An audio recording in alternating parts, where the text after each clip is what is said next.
9 अगस्त 1925 Kakori station. रात के घने अंधेरे को चीरते हुए यात्रियों से खचाखच भरी एक ट्रेन बड़ी तेजी से लखनऊ की ओर आगे बढ़ रही थी। सभी यात्री ट्रेन में आ रही इस ठंडी हवा से मंत्र मुग्ध हो रहे थे, बस इस बात से अनजान कि ये ट्रेन कभी अपने लक्ष्य तक पहुंचेगी ही नहीं। ट्रेन लखनऊ से बस 15 किलोमीटर दूर थी कि तभी ट्रेन में बैठा एक ऊंची मूंछों वाला आदमी खिड़की से बाहर झांकता है और इसके बाद अपने सामने एक टोपी पहने हुए आदमी की तरफ देख मूंछ को ताव देता है।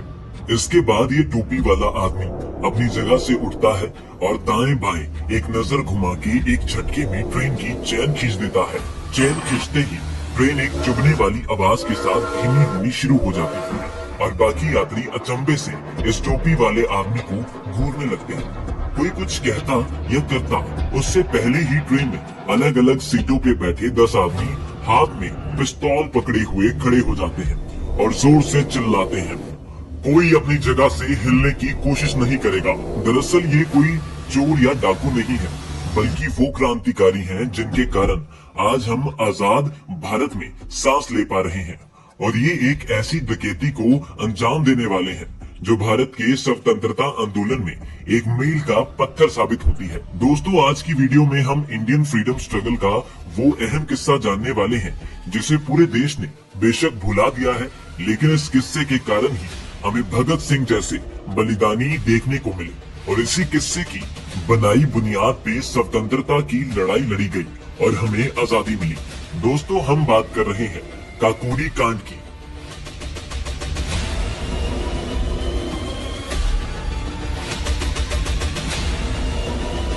खूब प्रोटेस्ट होने लगे और इसी के चलते अप्रैल के महीने में अमृतसर के जलियांवाला बाग में लोग शांति प्रिय ढंग से बात करने के लिए इकट्ठा हुए थे। तब ब्रिगेडियर जनरल डायर ने लोगों पे अंधाधुंध फायरिंग करवा दी, जिसमें 1500 से ज्यादा लोग मरे और 1200 के करीब जख्मी हो गए।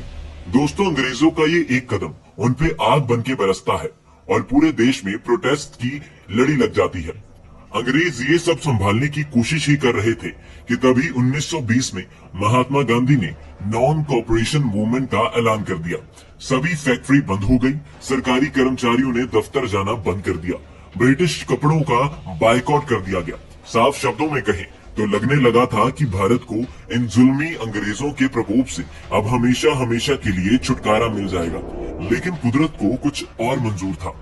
फरवरी 1922 चौरा चौरी नाम के गांव में प्रदर्शनकारियों पे पुलिस ने हमला किया और जवाब के तौर पे प्रदर्शनकारियों ने पुलिस स्टेशन में आग लगा दी, जिसमें 22 पुलिस वाले मारे गए। ये खबर सुन गांधी जी, जो हिंसा के सख्त विरोधी थे, उन्होंने तुरंत इस मूवमेंट को बंद करने का फैसला लिया।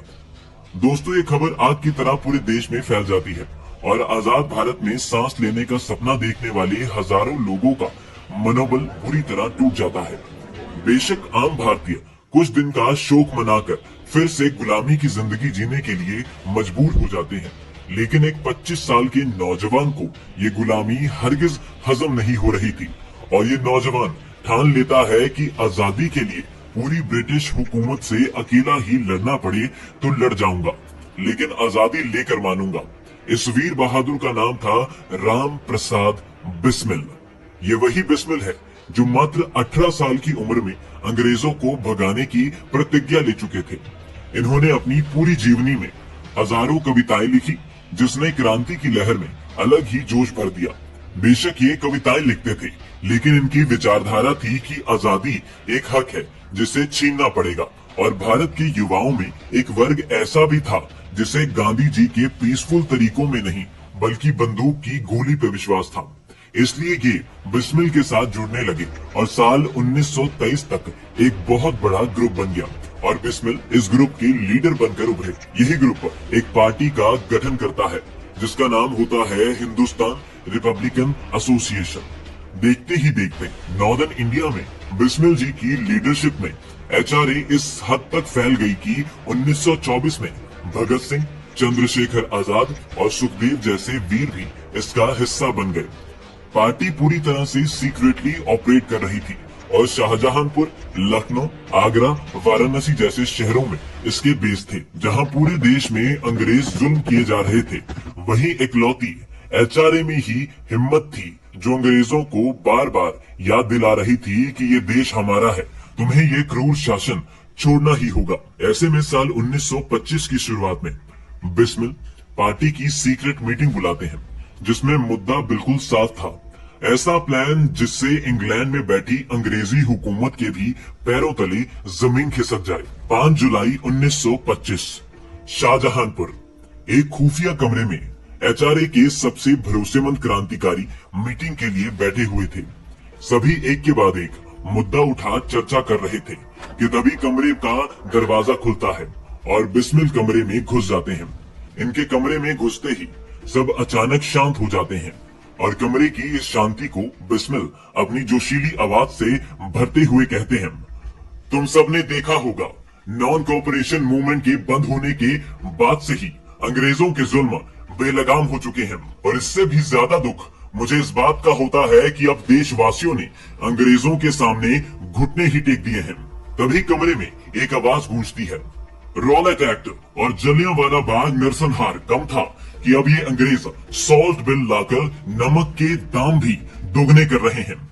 दोस्तों, ये आवाज क्रांतिकारी राजेंद्र लहरी की थी, जो पढ़ाई से तो एमए हिस्ट्री थे, लेकिन जब बात अंग्रेजों को खदेड़ने की हो तो इनकी प्लानिंग करने की क्षमता के कारण इन्हें सब इंजीनियर कहकर पुकारते थे। राजेंद्र के बाद इस कमरे में मौजूद हर इंसान अपनी बात कहने लगता है। कुछ देर सुनने के बाद कमरे में दबंग सी आवाज एक बार फिर गूंजती है, बिस्मिल जी, मेरे देश की मिट्टी में आज भी बहुत दम है। इन अंग्रेजों को 9 अगस्त 1925 काकोरी स्टेशन रात के घने अंधेरे को चीरते हुए यात्रियों से खचाखच भरी एक ट्रेन बड़ी तेजी से लखनऊ की ओर आगे बढ़ रही थी। सभी यात्री ट्रेन में आ रही इस ठंडी हवा से मंत्र मुग्ध हो रहे थे, बस इस बात से अनजान कि ये ट्रेन कभी अपने लक्ष्य तक पहुंचेगी ही नहीं। ट्रेन लखनऊ से बस 15 किलोमीटर दूर थी कि तभी ट्रेन में बैठा एक ऊंची मूंछों वाला आदमी खिड़की से बाहर झांकता है और इसके बाद अपने सामने एक टोपी पहने हुए आदमी की तरफ देख मूंछ को ताव देता है। इसके बाद ये टोपी वाला आदमी अपनी जगह से उठता है और दाएं बाएं एक नजर घुमा के एक झटके में ट्रेन की चेन खींच देता है। चेन खींचते ही ट्रेन एक चुभने वाली आवाज के साथ धीमी होनी शुरू हो जाती है और बाकी यात्री अचंभे से इस टोपी वाले आदमी को घूरने लगते हैं। कोई कुछ कहता या करता उससे पहले ही ट्रेन में अलग अलग सीटों पे बैठे 10 आदमी हाथ में पिस्तौल पकड़े हुए खड़े हो जाते हैं और जोर से चिल्लाते हैं। कोई अपनी जगह से हिलने की कोशिश नहीं करेगा।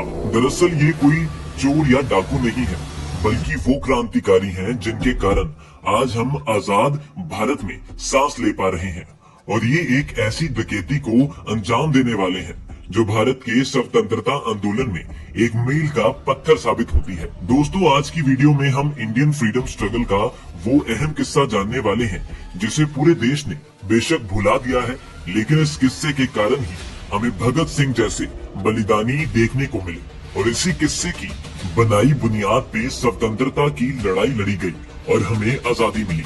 दोस्तों, हम बात कर रहे हैं काकोरी कांड की।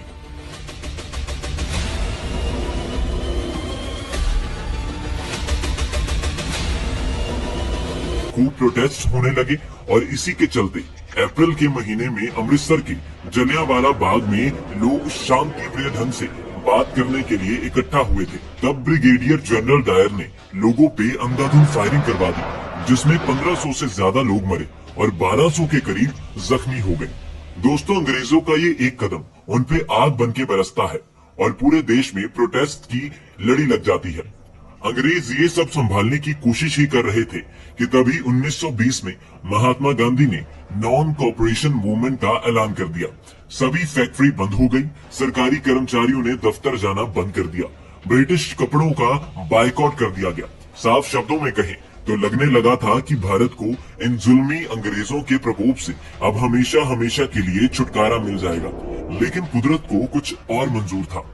फरवरी 1922 चौरा चौरी नाम के गांव में प्रदर्शनकारियों पे पुलिस ने हमला किया और जवाब के तौर पे प्रदर्शनकारियों ने पुलिस स्टेशन में आग लगा दी, जिसमें 22 पुलिस वाले मारे गए। ये खबर सुन गांधी जी, जो हिंसा के सख्त विरोधी थे, उन्होंने तुरंत इस मूवमेंट को बंद करने का फैसला लिया।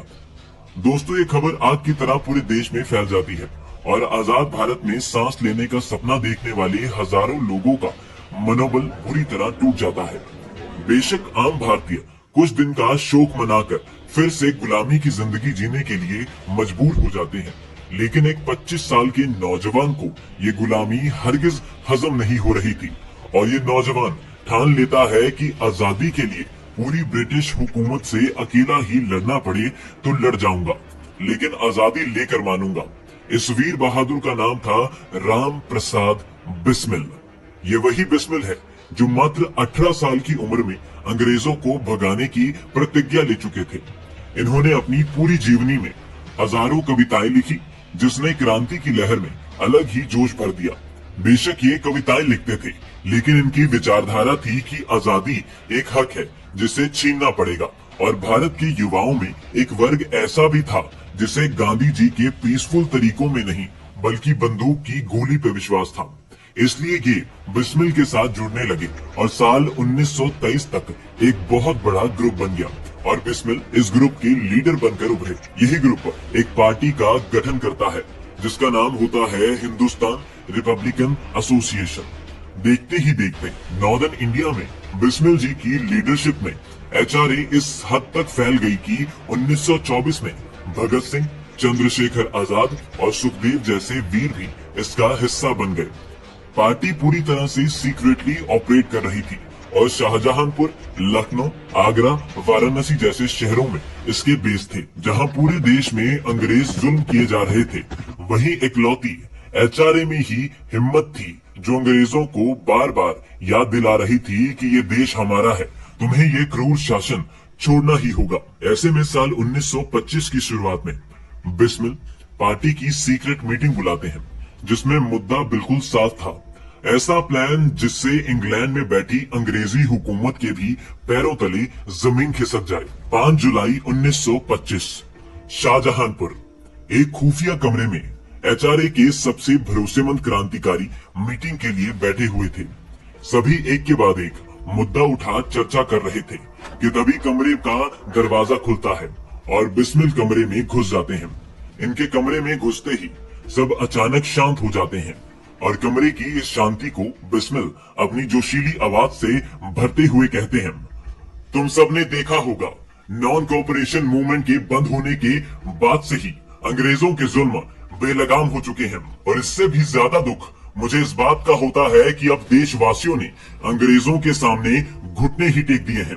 तभी कमरे में एक आवाज गूंजती है, रॉलेट एक्ट और जलियांवाला बाग नरसंहार कम था कि अब ये अंग्रेज सॉल्ट बिल लाकर नमक के दाम भी दोगुने कर रहे हैं। दोस्तों, ये आवाज क्रांतिकारी राजेंद्र लहरी की थी, जो पढ़ाई से तो एमए हिस्ट्री थे, लेकिन जब बात अंग्रेजों को खदेड़ने की हो तो इनकी प्लानिंग करने की क्षमता के कारण इन्हें सब इंजीनियर कहकर पुकारते थे।